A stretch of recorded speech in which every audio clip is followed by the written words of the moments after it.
Yeah, so whichever model you choose to, I think one of the things that came out of our strategic planning group, and I think you guys would probably agree from kind of private and public sector, is the role of good leadership is so critical to getting anything done. And if you look to the cities that, Manchester is how, that really pioneered it. Wasn't on his own, but Howard Bernstein as a lever and as a vehicle and a conduit to investment and decision making and clarity of how decisions are made was so important to Manchester being able to come out of a bit of decline in the 70s and 80s. And I think, in Bristol, personally, I think it was devastating that we lost the mayoral too, and there's also political reasons. I think going back to a cabinet system with a very uneasy kind of no outright majority makes it a city that doesn't have a great pedigree in terms of consensus do anything. But that's the model we have, and we'll make it work. And actually, ironically, I think the combined authority model will really help overlay that, so that could be great. I think, what I would hope for if it is Hampshire and the Solent is that you get a candidates that come run through to could be the mayor of that authority if it comes forward, who really are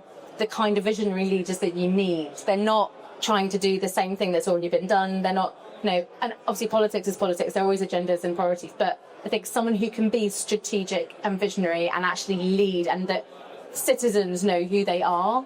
That profile is so important, and regardless of your political leanings, I think we can all point at the success that Andy Street had as an individual, the success that Andy Burnham has as an individual, Ben Houchin in the North East. I think all of them, different parties, but really making that commitment to putting their individual skills as a leader to leading the authorities. I think that it cannot underline enough how important that kind of individual leadership is, as well as party leadership and team leadership from the authority.